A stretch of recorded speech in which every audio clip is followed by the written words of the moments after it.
The first thing you learn when you walk into a room full of Marines is that they already own it. Not the walls. Not the chairs. Not the actual square footage of government-issued linoleum. They own the air, the atmosphere, the unspoken arrangement of who matters and who is furniture. I learned that on a Tuesday in October, at a joint forward operating base outside of Mosul, when I walked through a plywood door carrying a duffel bag, a headache that had been following me since Kuwait, and absolutely zero desire to prove anything to anyone. My name is Lieutenant Commander Dex Hargrove. I was 31 years old. I had been underwater more times than I had been to the movies in the previous 4 years, and the last thing I wanted, the absolute last thing on a list that included stepping on a landmine and being assigned a bunk next to a man who snored, was a pissing contest with a bunch of infantrymen who thought the SEAL community existed primarily to give them something to resent at the gym. But that's where it started. That room. That Tuesday. The base at Al Rashid wasn't much. It never was, out here. You stopped expecting much after the first tour, and by your third you'd made a kind of internal peace with the fact that forward operating was military language for we ran out of real estate. The structures were a mix of prefab units and older concrete buildings with their windows blacked out by sandbags, and the whole compound smelled like diesel fuel and something else, something baked in and old, that I eventually figured out was just the smell of too many men living too close together for too long. I'd flown in on a Black Hawk that smelled like hydraulic fluid and someone's forgotten lunch. The flight had been 43 minutes of noise and turbulence and a crew chief who kept looking at me like he was trying to figure out which branch I belonged to, because I wasn't in a uniform that announced itself. Just a tan kit bag, broken in boots, and a beard that the Navy had been tolerating for operational reasons since September.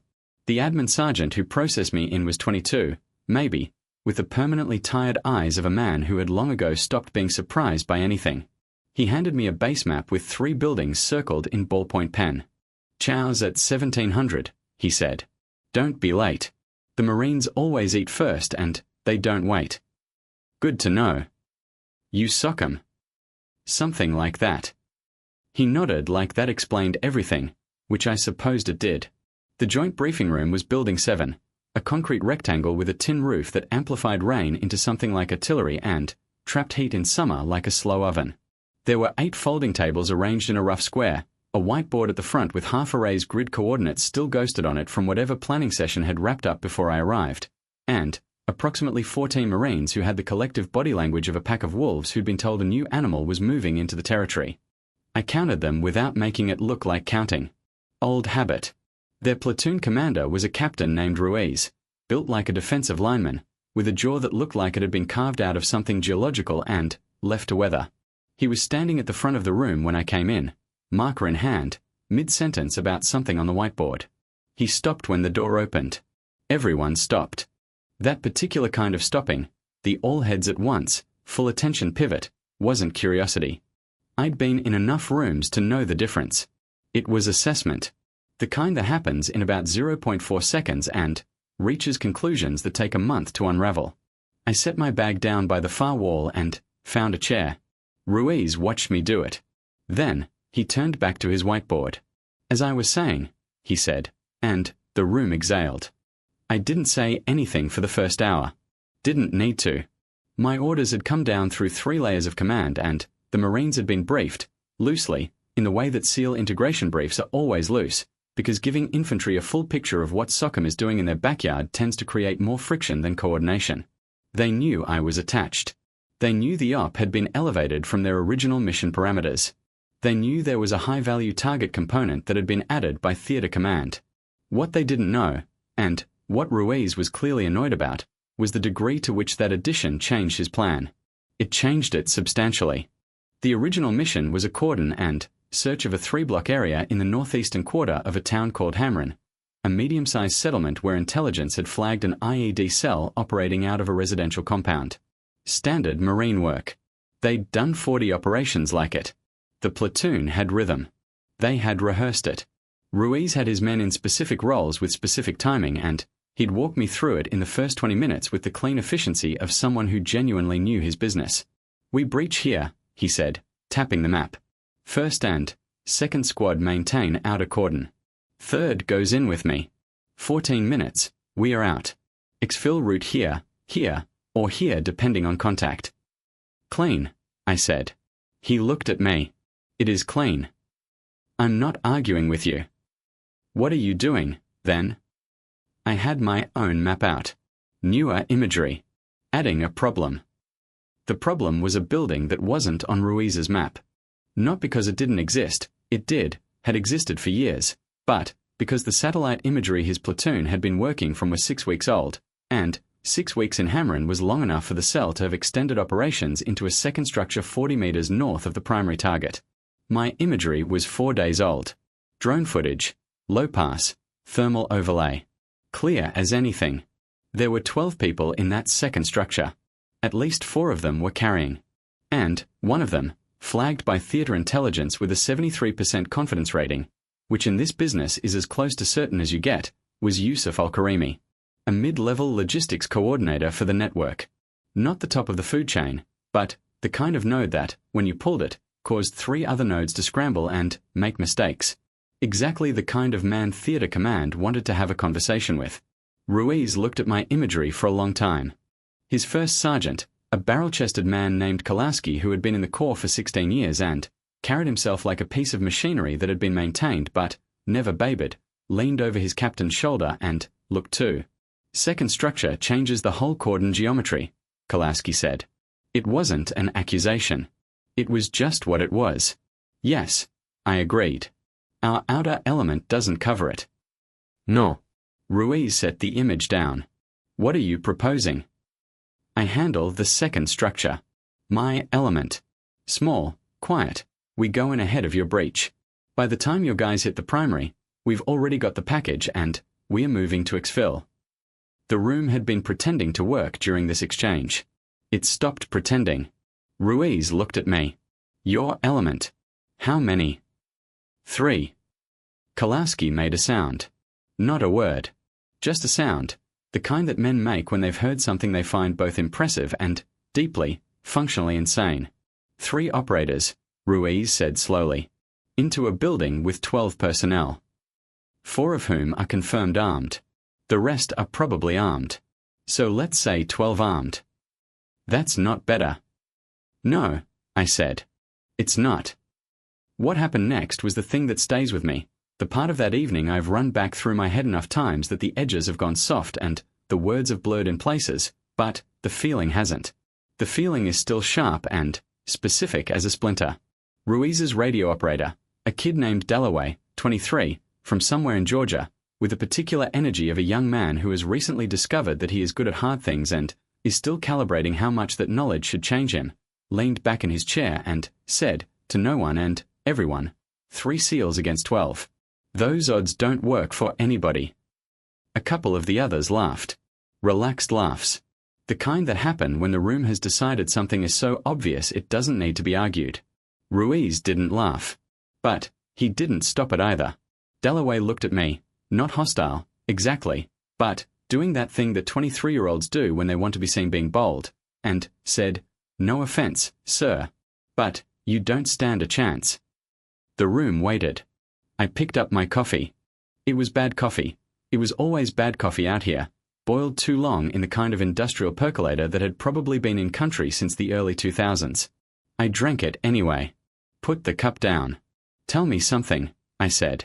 Dalloway blinked. Sir. Did anyone brief you on what happens to the cordon if we don't take that second structure before your breach? He didn't have an answer for that. Because nobody had briefed him. That wasn't his job. The armed personnel in Building 2, I said, have a direct sight line to your outer cordon's eastern element. 400 meters. Open ground. Your guys will be in the open for between 90 seconds and 3 minutes during the approach, depending on the route Ruiz uses. I let that sit. 3 SEALs going into that building before your breach, I said, isn't about our odds. It's about yours. Nobody laughed this time.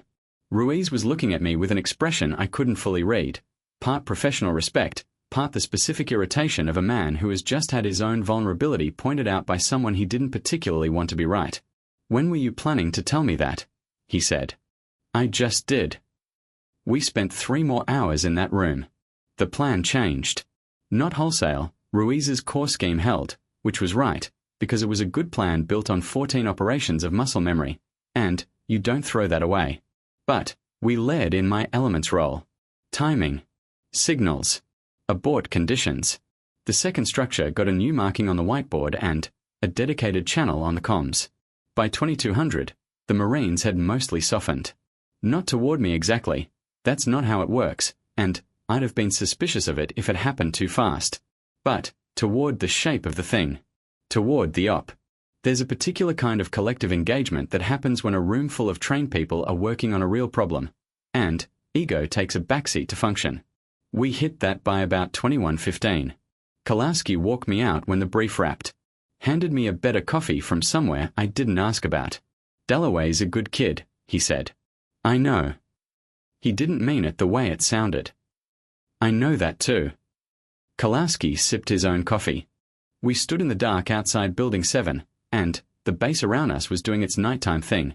Generators humming, a vehicle somewhere near the north fence running and, not going anywhere, distant radio chatter bleeding from an open door. "You actually think 3 is enough?" he asked. I thought about the building. 12 people. 400 meters of open ground behind us. A logistics coordinator sitting somewhere inside who knew 3 times more than he thought he'd ever have to tell anyone. "I think it's what I've got," I said. Kalowski nodded. That was an answer he understood. I found my bunk at 2300. The accommodation block was a prefab unit that smelled like plywood and boot polish, and my assigned rack was the bottom bunk of a frame that had been bolted to the wall by someone who believed in overkill with a drill. The mattress was a 3-inch foam pad in a canvas shell that had seen better decades. Above me, based on the pattern of breathing I could hear from across the room, 3 Marines were already asleep. I lay on my back in the dark. The mission was in 31 hours. 12 people in a building. My team, Rodriguez and Okafor, who were currently sleeping somewhere else on this same base and had been read into the new plan via a 20-minute satellite call at 2000. 3 operators with a window of 6 minutes before Ruiz's breach. 6 minutes to clear a building, secure a package, and exfil without triggering the engagement that would compromise the entire cordon. Dalloway wasn't wrong that the odds were bad. He was just wrong about who was absorbing them. I closed my eyes. The generator outside the wall hummed its single long note. Somewhere north of the wire, in a town called Hamrin, a man named Yusuf Al-Karimi was sleeping in a building that wasn't on anyone's old maps, and didn't know that a Tuesday in October had already made certain decisions about his Wednesday. I thought about that for a while. Then, I stopped thinking about it. You learn, after enough of these, that the night before is for sleeping. The thinking's already done. The plan is the plan. What you carry into the dark beyond the wire is training and trust and whatever's left when everything else has been stripped back. The rest is just walking toward the sound. Sleep came somewhere around midnight, the way it always does out here, not all at once, but in increments, like the dark slowly agreeing to take you. I let it. 30 hours later, my boots were in the mud. Not metaphorically. Literally, the irrigation ditch we'd been lying in for the past 22 minutes had about 4 inches of standing water in the bottom of it. And, whatever that water was made of, it wasn't just water. It had a weight to it. A smell. The kind of organic, deep earth smell that means old land. Land that has been farmed and flooded and baked and flooded again for so long that the soil has opinions. My left boot had found a section of the ditch where the mud was particularly invested in keeping things, and every time I shifted weight, it pulled back with a sound that would have been embarrassing in any other context. Rodriguez, 6 feet to my left, didn't move. He'd been still as a stone since we got down. The man had a gift for stillness that I had never fully understood. Not patience, exactly, because patience implies the active management of impatience, and Rodriguez had never seemed impatient about anything. He was just still. Like he'd made an agreement with the landscape. Okafor, to my right, was the opposite. Not fidgety, that's not what I mean. But present. Always in motion at the cellular level, always with some part of him processing, calculating, updating. When he was still, you could feel him being still. When Rodriguez was still, you forgot Rodriguez was there. Between the 3 of us, we covered most of the operational personality spectrum. Which is why we worked. The town of Hamrin at 2:40 in the morning was the particular color of a place where the electricity is unreliable and people have stopped being surprised about it. A handful of lights in the distance, maybe 3, for structures with generators running, and the rest of it dark. Rooftops visible in Nod green, angular against a sky that was doing something between overcast and clear, the way desert skies do in October when they haven't committed to either. The second structure was 280 meters from our current position. I'd been clocking it every 4 minutes by habit, watching for movement against the walls, against the roofline, against the ground floor windows that showed as dark rectangles in the thermal scope. The latest read from our drone element, callsign Watchdog, orbiting at altitude in a holding pattern I couldn't hear from the ground, had come in at H-40, 12 personnel, same configuration, no change. One of them was still flagged. Watchdog, Trident 1. Status check. I kept my voice below a breath. The comms picked it up anyway. Bone conduction MIC against the jaw, military grade, designed for exactly this kind of talking without talking. Trident 1. Watchdog. No change. 12 souls, 4 movers on the ground floor, 8 static on second. Flag is second floor, northwest corner. Second floor, northwest. Good. Copy. Clock. You're at H-18. 18 minutes before Ruiz's breach. Our window was 6. That meant we had 12 minutes to cover 280 meters of open ground. Not open exactly. There was a rubble field and a low wall and a narrow alley. Stage at the building, breach, clear ground floor, get up to the second floor northwest corner, and be on our way back out with the package before the first Marine flashbang went off 400 meters south of us. 12 minutes. I've done more with less. I've also done less with more and had it go sideways. Move in 4, I told Rodriguez and Okafor. Neither of them acknowledged it audibly. Rodriguez rolled his right shoulder once, very slightly. Okafor's left hand, resting on his weapon, tapped once. That was enough. The 280 meters took 11 minutes. Not because of distance. In a sprint, that's 40 seconds. But we weren't sprinting. We were moving the way water moves through a crack in concrete, finding the path of least resistance, filling it, moving to the next one. The rubble field was loose in places, and loose stone at night is an invitation to announce yourself to everyone within earshot, so we picked it slow. The low wall had a corner that gave us a natural cutoff point. We staged there for 90 seconds, watching, reading, letting Watchdog update us. 4 movers, ground floor, northwest and northeast rooms. 2 appear dormant. Second floor, same. Package. Stationary. Northwest corner, second floor. Has not moved in 11 minutes. Good. Sleeping. Or awake and waiting, which was the other option. But the thermal signature was consistent with someone lying flat and I didn't have enough evidence to choose paranoia over probability tonight. You pick the more useful assumption and you drive. The building's exterior wall was rough-cast concrete over brick, the kind of construction that's done fast and well enough and no better. The entry point we'd selected during planning was a ground floor window on the south face. Too small for a casual entrance, exactly right for deliberate ones. Rodriguez had the lead on breach. I watched the wall while Okafor covered our 6. Nothing moved. Go, I said. Rodriguez was through the window in the time it takes to blink. I followed. Okafor last, and then the 3 of us were standing inside a room that smelled like cigarette smoke and cooking oil and a kind of specific human staleness that comes from sleeping bodies. The room was a storage area. Shelving along 2 walls. Crates that I didn't inventory because it wasn't the moment. A doorway at the north end, no door, a hanging blanket in its place. We stacked at the blanket. Ground floor clear in 4 minutes. The 2 dormant movers were in a room on the northeast side. A larger space that might have been a common room once, now sleeping quarters, thin mattresses on the floor, 2 men face down and breathing in the slow rhythm of deep sleep. Rodriguez marked the doorway. We moved. The northwest room had the other 2. Seated. Awake. This is the thing they don't put in movies, the thing that makes the training make sense only when you're in it. The second between they're awake and they see you is real. It exists. It is not infinite, but it is long enough, if you've run the scenario enough times that your body stops waiting for your brain to authorize the next action.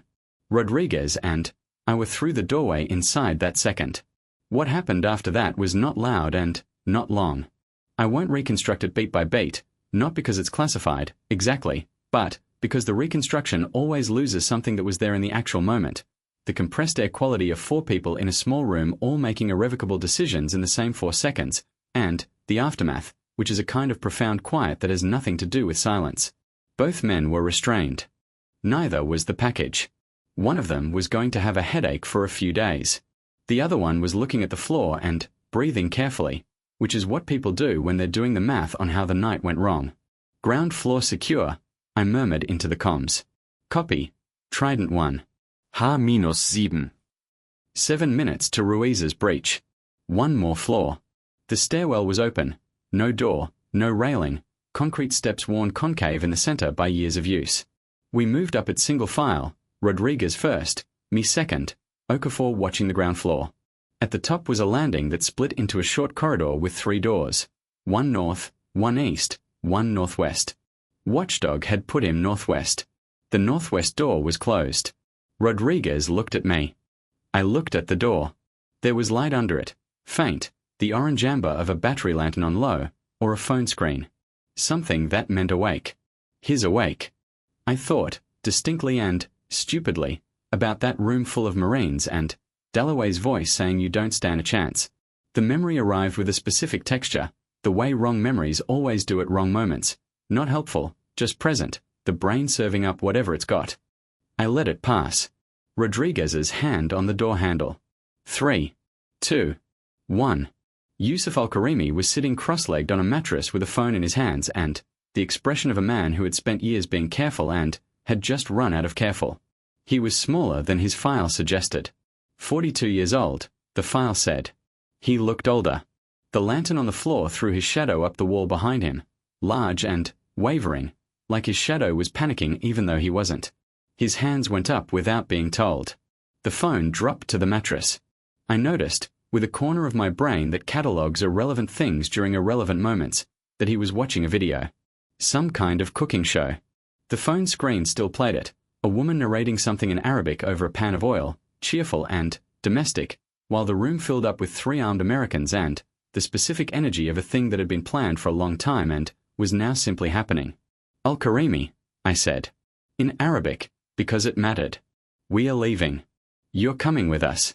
If you walk with me, this stays simple. He looked at me for a long moment. How did you find this house? He asked. In English, which surprised me. His English was accented but clean, the English of someone who had learned it from reading rather than speaking. Sit up, I said. Hands where I can see them.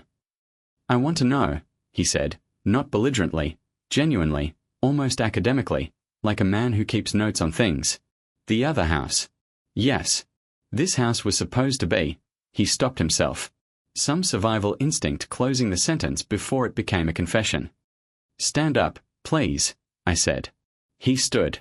Rodriguez had him zip-tied and moving toward the door in about 40 seconds. Smooth. Professional. Al-Karimi cooperated with the body language of a man who has thought through the calculus of resistance and found the numbers unfavorable. Trident 1. Watchdog. H-2. Recommend expedite. 2 minutes to Ruiz's breach. We were already moving down the stairs. The exfil route from Building 2 ran north-northeast, away from the Marine Cordon's arc, through a secondary alley that put us behind the sightlines of anyone watching Ruiz's approach. We'd walked it on satellite imagery and, on the ground earlier that day, a daytime route recon in civilian clothes, 2 hours, unremarkable. I'd memorized it the way you memorize things you intend to run on in the dark, not by consciously learning it but by walking it enough times that the body knows it without the brain. At H-030, we were 90 meters into the alley. At H0, we heard Ruiz's breach. Not the flashbang, that came 8 seconds later, a flat concussive thump that reached us around the corner of a building and arrived in the chest more than the ears. Then, radio traffic, clipped and procedural, building secure. 2 personnel detained. No casualties. Continuing SSE. I exhaled something I hadn't realized I was holding. Al-Karimi, walking between Rodriguez and me with his wrists behind him, turned his head slightly toward the sound. Your friends, he said. Keep moving. Marines, he said. It wasn't a question. You used them as noise. We used them as the mission, I said. You were a separate question. He thought about that for a moment. We turned north.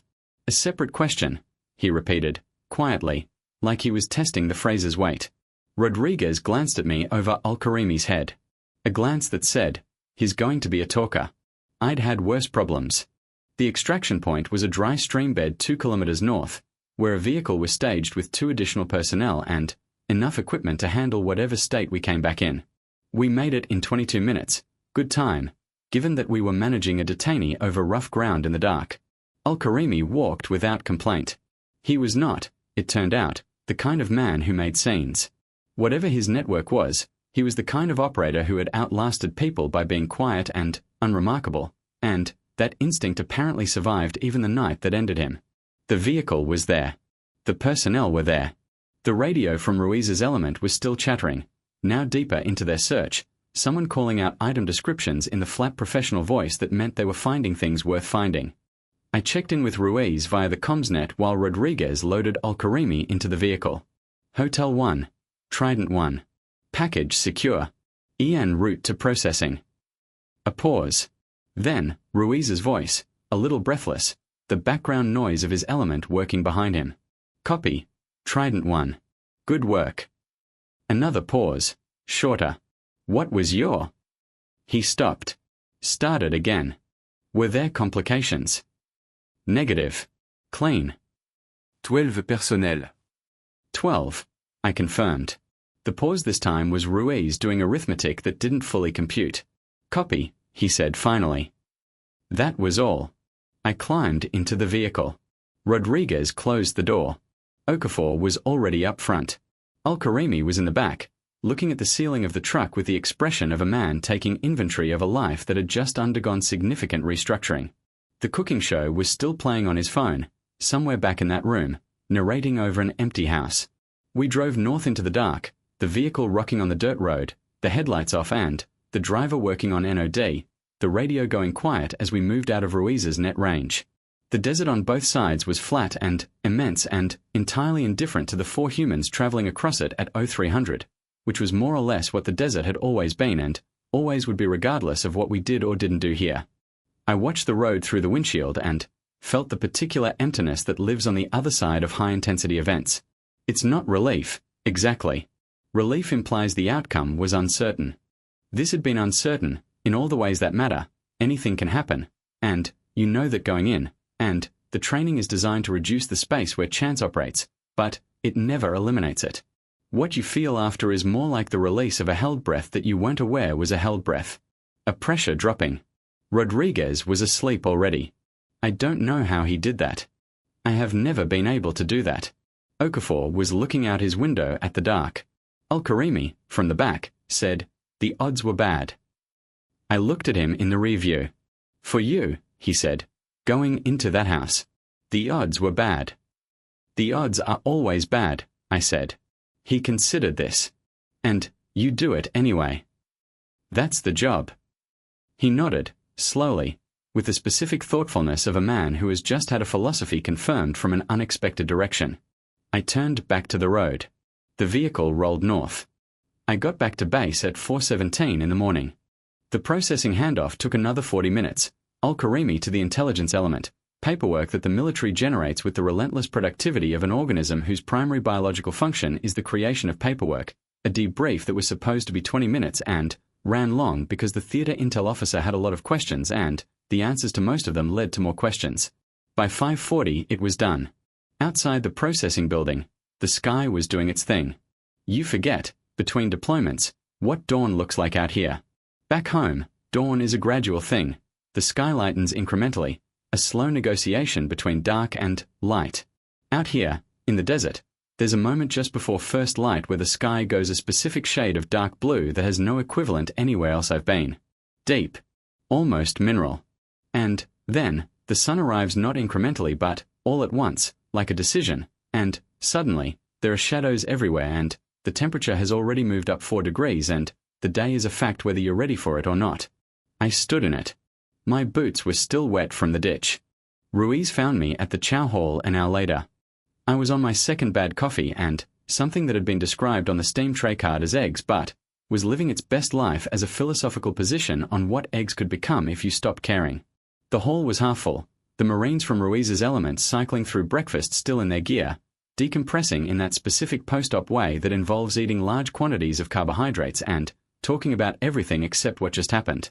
Ruiz got his tray and sat down across from me. He didn't say anything immediately. Ate some of his eggs that weren't. Drank his coffee, which suggested his standards were either lower than mine or he'd been out here long enough not to have standards anymore. SSE was productive, he said finally. SSE sensitive site exploitation. The search of the primary building. Found fabrication materials, 3 fully assembled devices, documentation that Intel is calling significant. Good. 3 of their guys are talking. Also good. He ate. I drank. The chow hall hummed around us. 12, he said. You're going to keep coming back to that. 3 operators. 12 personnel. 6 minutes. He looked at me, not challenging, something different, something that took me a moment to identify because it doesn't come easily from infantry officers towards SOCOM and tends to arrive wearing a disguise when it does arrive. Genuine curiosity. How?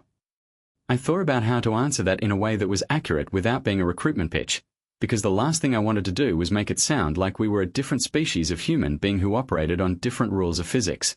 We weren't. The rules were the same. The variables were different. You spend enough time running scenarios, I said, that the building stops being a building. It's a geometry problem. 12 people distributed across 2 floors, entry via ground floor south, stairwell at the north end. The compound problem simplifies. You're not fighting 12 people. You're fighting whoever can reach you in the first 4 seconds. After that, the math changes. Ruiz was listening. The men who were awake on the ground floor, I said. Both of them were in a room with 1 entrance. By the time they had a threat assessment, we were already controlling the entrance. The 8 upstairs were asleep. Sleeping people are not 12 people. They're 8 individual problems that each take about 15 seconds to solve before they become any kind of collective problem. And, Al-Karimi, I shrugged. Al-Karimi had already decided before we came through his door that the right answer was the quiet answer. Some people in his position make that call. You can't predict it, but you can design the approach to create the conditions for it. Ruiz turned his coffee cup in his hands. You knew he'd cooperate. I knew he was the type who'd spent 20 years being careful. Careful people make careful decisions under pressure. He ran the math and the math said cooperate. Most of our planning was built around that probability. And if the math had said fight, then it would have been a different 6 minutes. He was quiet for a moment. Then, the cordon. The eastern element. If Building 2 had been live during our breach, your guys would have taken fire from 400 meters with no cover and no warning, I said. Best case, you lose 2. Likely case, you lose 4 or 5 before you can even identify the source. He knew this. He'd done the geometry himself. After my briefing, I was certain of it. But knowing something and having someone say it plainly are different experiences. Yeah, he said. That's all. Just, yeah. Dalloway came in with 2 other Marines around 0700. They went through the chow line and found a table on the opposite side of the hall, and the 3 of them ate with the compressed energy of young men who had been running on adrenaline and training for the past 12 hours and were only now letting the machine downshift. Dalloway caught my eye across the room. He held it for a second. Then he did something with his chin, a small, upward nod, the kind that means different things in different contexts, and in this context meant something like, I see you. Not apology exactly. Not congratulations. Just acknowledgement. The specific acknowledgement of a young man who has updated his model of the world and is handling it with more grace than I would have expected. I nodded back. Ruiz noticed. Said nothing. My orders cut me loose from Al-Rashid that afternoon. Rodriguez and Okafor were already packing. We had a 1400 flight to a location I won't name, where there was already a new set of imagery waiting, new intelligence, a different set of variables arranging themselves into a different geometry problem. The work doesn't pause to let you sit with it. That's probably by design. I was packing my kit in the accommodation block when Kolowski came in. He handed me a small plastic water bottle, the kind the base had them in by the pallet, and sat on the bunk frame opposite mine like a man who had somewhere to be later but wasn't in a rush to be there yet. First Sergeant, I said. Commander. He watched me roll a thermal layer into its compression sack. How long you been doing this? 11 years. HM.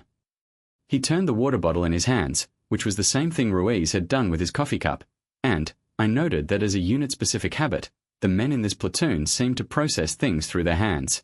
"My son wants to go Navy," Kolaski said. "Not SEAL, just Navy. But, Navy." "How old?" 17. Junior year. "Smart kid." "Stubborn kid." A corner of his mouth moved. "Gets it honest." I finished with the thermal layer. "The Navy's a good life," I said, because it was true and because Kolaski wasn't asking for a SEAL endorsement, he was asking for the kind of word that a man gives another man when the question is really just, is it worth it, in the end? "Is it?" he said. Directly. Because he was a first sergeant and first sergeants don't run the long way around to the actual question. I thought about 11 years. The specific smell of 4 inches of standing water in an irrigation ditch outside Hamrin at 2:40 in the morning. Al-Karimi's cooking show still playing on an empty phone. A kid from Georgia saying you don't stand a chance in a plywood room that smelled like bad coffee. Rodriguez asleep in a moving vehicle 12 seconds after the adrenaline stopped. Okafor's hand tapping once on a rifle stock in a dark ditch, which was enough communication for everything that needed communicating. "Yeah," I said. "It's worth it." Kolaski nodded, stood, left the water bottle on my bunk and walked out. The flight out was AC-130 this time, not a Black Hawk. Louder, slower, less comfortable in the way that only military cargo aircraft manage, the kind of uncomfortable that is impersonal, that doesn't even acknowledge you as the object of its discomfort. You are simply inside a machine that is doing something, and the doing of that something happens to involve you being buffeted by noise and vibration for an extended period. Rodriguez slept, obviously. Okafor had a book. He always had a book. I had once asked him how he read on these flights and he had looked at me with genuine bafflement, like the question revealed some fundamental limitation of my character that he was too polite to fully address. I looked out the small porthole window at nothing. Cloud cover, mostly, the ground invisible below it. Iraq somewhere under there, doing its October thing. Hamrin doing its morning thing. Ruiz's platoon, probably post-mission brief by now, probably already starting the maintenance cycle that follows operations. Gear cleaned, reports written, the operation beginning its slow transformation from lived experience into documentation. Al-Karimi, somewhere below and behind us, in a room that was much more controlled than the one he'd been sleeping in 12 hours ago, probably talking. That's what the careful ones do. They calculate the new geometry and they talk. The intelligence he carried would eventually connect to other intelligence, which would connect to operations, which would connect to men in dark ditches outside other towns with other buildings that weren't on the old maps. That's how it works. Not a straight line. A web. And you're only ever one node of it, in the dark, doing 6 minutes of work that has to be right because the math on wrong is too expensive. The thing Dalloway said, "You don't stand a chance," I've thought about it a lot since then. Not with any particular emotion. Not defensively. Not with satisfaction. More with the specific interest of someone who finds the phrase useful as a frame, because it locates something true about how most people think about odds. Most people, when they look at an arithmetic problem, 3 against 12, or any other arrangement of disadvantage, run the equation forward and see the outcome that the numbers suggest. That's rational. That's how you survive most of life. What the training does, what the years of it do, accumulated, is it teaches you to run the equation differently. Not to ignore the numbers, but to find the variables the surface numbers are hiding. The 12 aren't 12. They're a distribution problem, a timing problem, a geometry problem. The 3 aren't 3. They're a precision instrument pointed at the specific hinge point where the geometry simplifies. You don't stand a chance, if chance is what you're standing on. You stand on something else. You stand on the preparation that made the chance irrelevant. I don't think Dalloway's wrong, exactly. I think he's running the normal equation. And that's fine. That's what 23-year-old radio operators are supposed to do. It's what most people are supposed to do. The world needs most people running the normal equation. It just also needs a few people who can't stop themselves from finding the hidden variable. We landed at 1610. New imagery was waiting. New intelligence. A man named in the briefing documents by a pseudonym I won't reproduce here, living in a structure that was on all the current maps, which was somehow more unsettling than when they weren't. Rodriguez looked at the imagery for 30 seconds and said, "Entry south, stairwell east, secondary exit north. Package most likely upper floor. 4 guards, maybe 6. 4 or 6, Okafor said. 4, Rodriguez said. I'm saying 4. Okay, I said. Let's talk to the intel officer. We walked into the briefing room. Wherever we were, it smelled like diesel fuel and something else, something baked in and old. The smell of too many men living too close together for too long. Some things don't change. At night, in the downtime between briefings, I wrote a letter. I do this sometimes. Not to anyone in particular, or rather, to people who existed in a general form in my mind, the composite of everyone I'd left on the other side of a deployment cycle. My sister in Pensacola, who kept a picture of me on her refrigerator and sent care packages that always included a brand of trail mix I'd mentioned liking once, years ago, and never had the heart to tell her I'd stopped liking. My father, who didn't write letters and didn't need me to write them either, but who understood that the act of writing was how I kept certain things organized inside myself, and so he never commented on the occasional letter I sent him that he probably already knew before it arrived. The letter said what letters from over here always say, which is, everything is fine and nothing is fine, and both of those things are true simultaneously, and the gap between them is where the job lives. I told them about the mud in the ditch. I didn't tell them about the ditch itself, or what was beyond it, or what we found in the house at the end of the dark walk. That's not what letters home are for. I told them it was cold here at night, colder than people expected the desert to be, that the coffee was bad everywhere, and probably that was the one constant you could count on in this theater regardless of operational tempo or season. I told them I was with good people. I wrote that part twice, actually. Erased the second time and left the first. Then I sealed it and left it with the mail element and went to sleep. Tomorrow was a geometry problem. The night before was for sleeping. Reflection, I have been asked, since that deployment, what I want people to understand about the work. It's a hard question because the honest answer is that I'm not sure I want people to understand it, not because it's a secret, but because the understanding that matters is the kind you can only get by being there, and the whole architecture of a civilian life is correctly designed to prevent most people from ever being there, and that's right, and that's what the work is for. But if I had to name one thing, it's not the odds. People get fixed on the odds. They count the numbers on both sides of an equation and they render judgment, the way Dalloway did, and they're not wrong to do it. The arithmetic is real. The danger is real. 12 people in a building is 12 people in a building. What I want people to understand is not that the odds don't apply to us, because they do. What I want them to understand is that the work we put into training is the work of moving the odds. Every hour on a range, every iteration of a scenario run in the dark, every debrief after a drill where something went wrong and we figure out why it went wrong and we run it again, all of that is the gradual, patient, relentless work of moving the odds. You don't beat the odds by ignoring them. You beat them by doing the work, in advance, that shrinks the space where they operate.